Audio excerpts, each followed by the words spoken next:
In order to speak English well and effectively, we need to know what goes into English speech. Every language manifests itself in two forms, the spoken form and the written form. The spoken form of English comprises certain linguistic features and certain non-linguistic features. The linguistic features include certain segmental features and some suprasegmental features. We'll see these features in these programs, and we'll begin with the segmental features, which include vowels and consonants. There are certain English vowels, we need to know what these are, and there are certain English consonants. If somebody asks a simple question, how many vowels there are in English? A simple answer is 5 vowels. When we say 5 vowels, we are referring to the letters in the alphabet, the 5 vowel letters of English alphabet, A, E, I, O, U. But these 5 letters represent at least 20 different vowel sounds in English, which are very significant because these are meaning-changing sounds. If you use one sound for the other, the meaning changes in English, and therefore these are called phonemes. Phoneme simply means a meaning-changing sound of a particular language. Now we need to know what these 20 different vowel phonemes of English are. One basic thing we have to note is a letter of English, whether a vowel or a consonant, may stand for more than one sound depending on the context. If you take the case of letter A, it can reflect or it can represent at least 5 different sounds in different positions in English.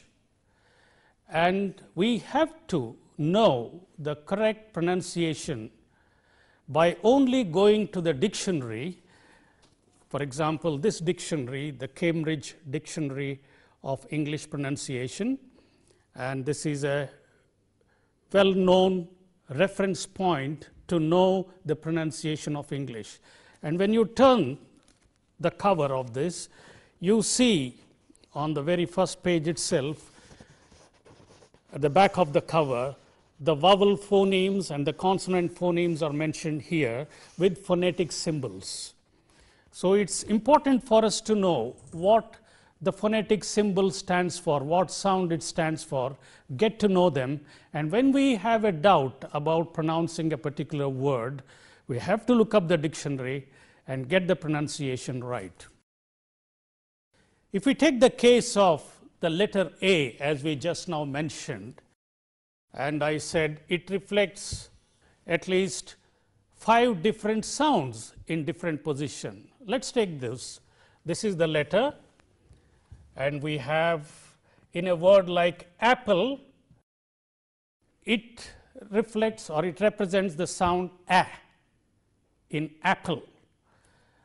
And in a word like all, A-L-L, all, we have the sound O, all. And then if you take another word like take, T-A-K-E, take, this letter represents the sound A, take. And in a word like ago, ago, ago, in this word, this letter represents the sound A. And if you take another word, ah, in a word like ask, the letter A represents ah sound. So you see the same letter representing a, o, a, and in different words. We need to know that there is no one-to-one correspondence between letter and sound in English. There is no one-to-one correspondence between spelling and pronunciation in English. And this is one area where English language differs from Indian languages. In Indian languages, we speak more or less as we write, but English is not so. And that is the reason why we have to be very careful when we try to speak English.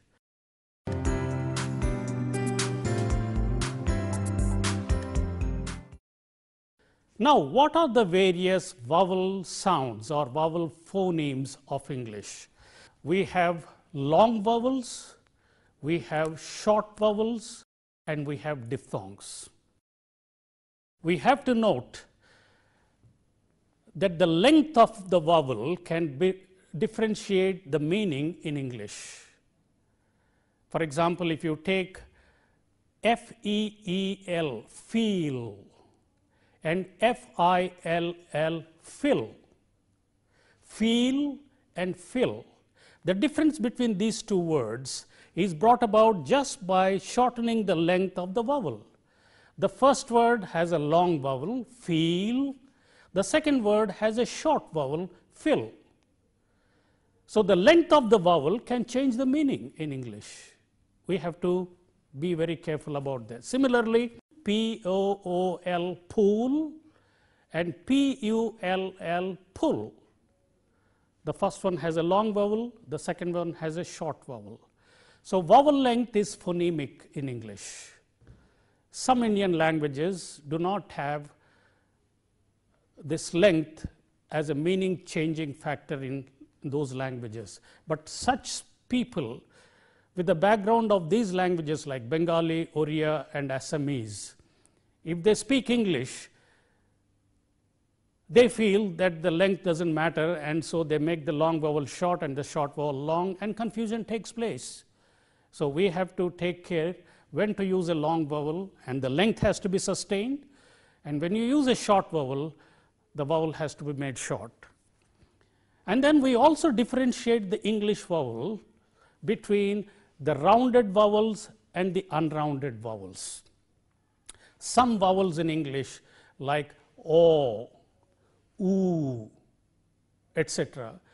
These vowels are rounded vowels. In the production of these vowels, the lips are rounded, and so the rounded resonance is important for these words. On the other hand, we have unrounded vowels where the lips are not rounded, they are spread in vowels like E, A, etc. When we use a rounded vowel in a word, we have to make sure that the lips are rounded, and then that word will get the real English flavor. Take, for example, the word A-L-L, all. The vowel here is a rounded vowel, it's a long vowel, so all. If you don't round your lips for this, you end up saying al. It doesn't sound like English. It is not al, it is all. All of them came. I got a call, C-A-L-L, call, not call. T-A-L-K, talk. I want to talk to you. It is not, I want to talk to you, talk. It's not talk, it is talk. I took a walk in the morning, W-A-L-K, walk. I took a walk in the morning. He's very tall. Oh, these are all rounded vowels, and the rounded resonance is very important when you pronounce these words. And then apart from these long vowels and short vowels, rounded vowels and unrounded vowels, we also have a group of vowel phonemes which are known as diphthongs. A diphthong also is considered to be a long vowel. It's a combination of two vowel qualities in one.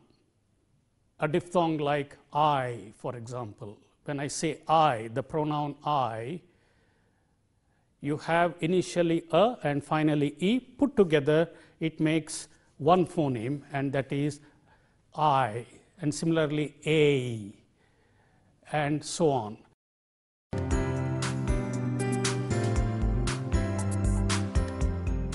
So let us see what these vowel phonemes are one by one. All the 20 English vowel phonemes, which are meaning changing phonemes, and let us also look at their phonemic symbols which are used in the dictionaries.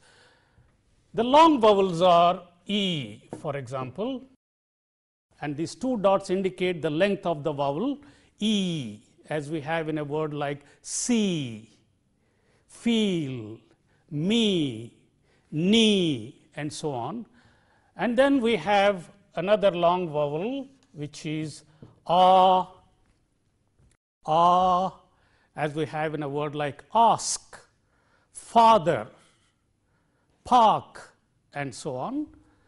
Then we have a rounded vowel which is long, o, as we have in a word like all, call, ball, and so on. And then we have another vowel which is known as a central vowel. This is as we have in a word like shirt, shirt, shirt. If you remove the consonants, you are left with the vowel shirt, mercy, mercy, mercy, that's the vowel. Journey, journey, journey, and so on. So we have this vowel, and then another long vowel in English is oo. Oo, as you have in cool, cool, cool, pool, tool, and so on. So these are the 5 long vowels of English. It is important to keep the length of the vowel when we say these, and particularly when these vowels occur word finally, the length has to be sustained.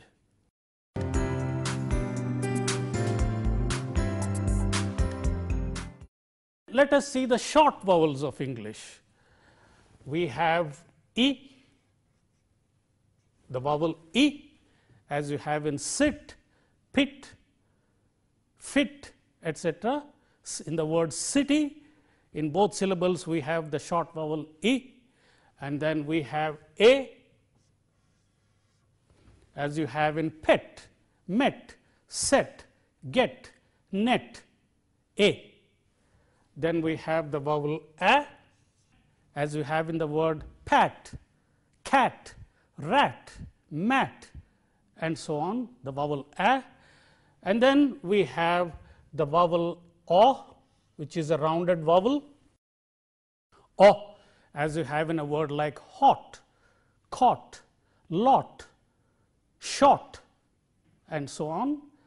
Then we have a vowel which is U, as in put, P-U-T, put, and so on, and could, and these words have the vowel U. And then you have another vowel which is known as schwa, which is that is the vowel, short vowel which occurs in unstressed syllables in English, a word as in ago, or alight, away. In these words we have a word initially. It is not away, but it is away, very weak vowel which occurs only in unstressed syllables.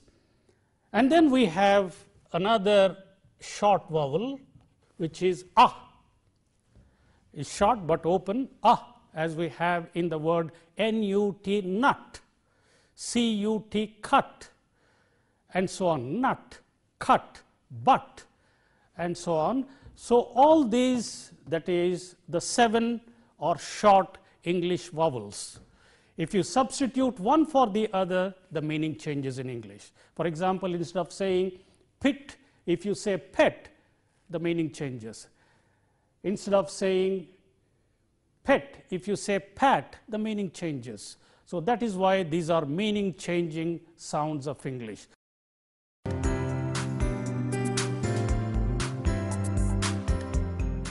We have 8 diphthongs in English. We have to be careful about this because most Indian languages have only 2 diphthongs, but English has 8 diphthongs which are meaning changing sounds. Let's see this. First of all, we have a diphthong which is A, as you have in a word like say, may, take, make, a. Then we have I, which we have in the pronoun I, fight, my, die, and so on. I is different from a. Pay, if you say pie, the meaning changes. Instead of saying day, if you say die, the meaning changes. And then we have another diphthong, which is oi. Oi, in a word like boy, B-O-Y, boy, T-O-Y, toy, C-O-I-L, coil, and so on. So this is oi. Instead of saying B-U-Y, buy, if you say boy, the meaning changes. And then we have a diphthong which is known as o, which you have in a word like N-O, no, G-O, go, S-O, so. So that's the diphthong o. And then we have ow, which you have in a word like H-O-W, how, C-O-W, cow, B-O-W, bow, ow. That's the diphthong. And then we have a diphthong which is ear, which you have in a word like H-E-R-E, hear, N-E-A-R, near, F-E-A-R, fear, ear. That's the diphthong. And then we have air, as in D-A-R-E, dare. How dare you do that? C-A-R-E, care, P-A-I-R, pair, air. That's the diphthong. And finally, we have ua, as you have in a word like P-O-O-R, poor, T-O-U-R, tour, C-U-R-E, cure, ua. That is the diphthong. These are meaning changing sounds in English, 8 diphthongs. And we have to pay attention to these because we do not have many of these in Indian languages. We have to acquire them in order to speak English well. If you substitute one for the other, then there may be a problem in people understanding your English. So 20 different vowel phonemes used in different places, in different contexts. The important thing to keep in mind is the length has to be maintained for the long vowels, and they have to be shortened when you use these vowels, and the diphthongs have to be made clear when they occur in different positions. Some speakers have problems with certain diphthongs. For example, A is replaced by I by some people, and then ear, aya, ua are realized as monophthongs by some people. For instance, instead of saying ear, they say ear, and instead of saying air, they say air, and instead of saying ua, they say ur. I am poor, they say, and I want to drink beer, and so on. But they have to be realized as diphthongs in this context. The basic thing that we have to keep in mind is whenever we have a doubt about the pronunciation of a word, or whenever we hear somebody pronouncing a word in a way which looks strange to us, to find out whether he is right or wrong, we have to go to the dictionary, look up the dictionary, see the pronunciation, and find out what sounds are used there, what vowels are used there, and you make it a part of your speech. And that is how our speech becomes very effective.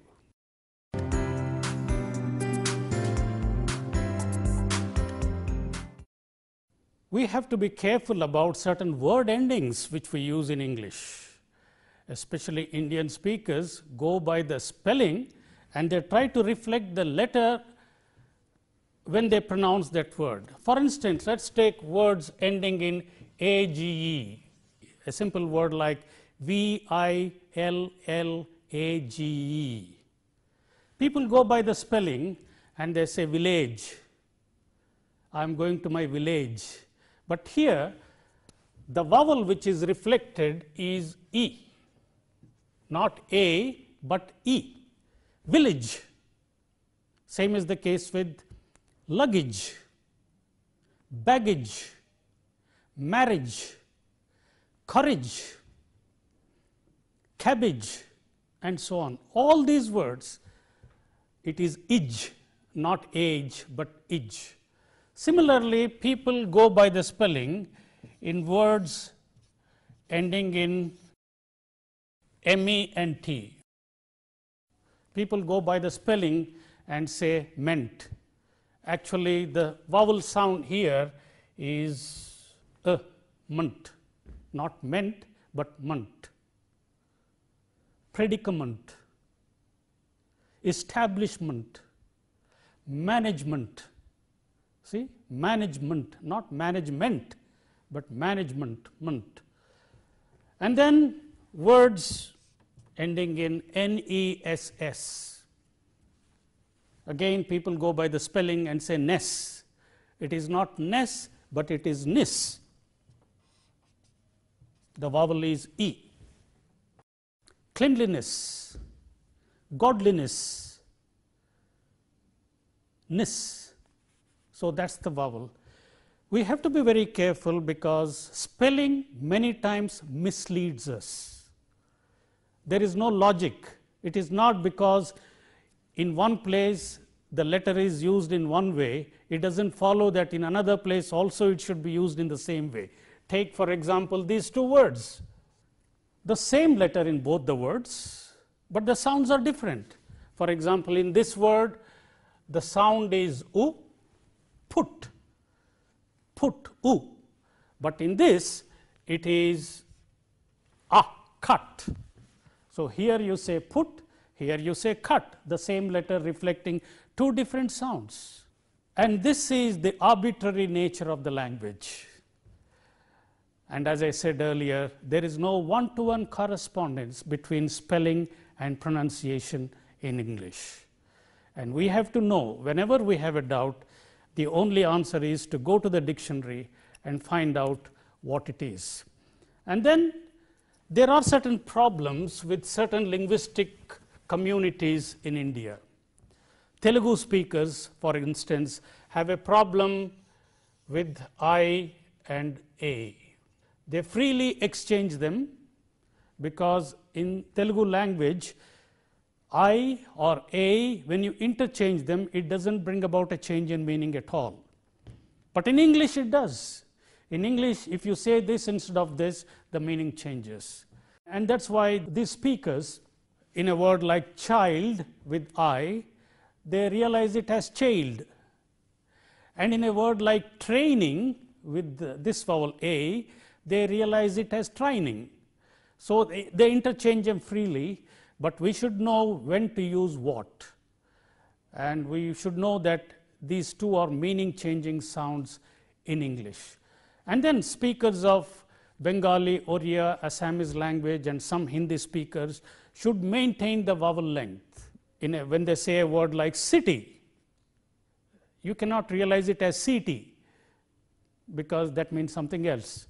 In a word like pity, they should say pity with two short vowels. You can't say it pity. What a pity, because in their languages the length doesn't matter at all. So that is where they have to be very careful about. And again, there are other groups of people. Oi, they realize it as oi. Malayalam speakers, for example, instead of boy, they say boy, and so on.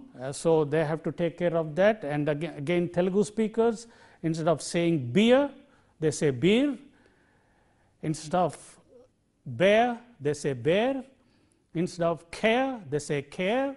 Instead of ua, they say ur, pur, tur, etc.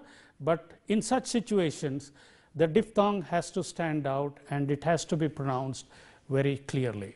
In this session, we have talked about the English vowels, and I mentioned earlier, English vowels constitute one ingredient of the segmental features of the spoken medium of English.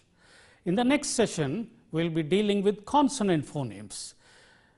How many consonant sounds there are in English, and how are they different from the consonants we are familiar with, and what are these consonants, and how we have to take care, that we will see in the next session.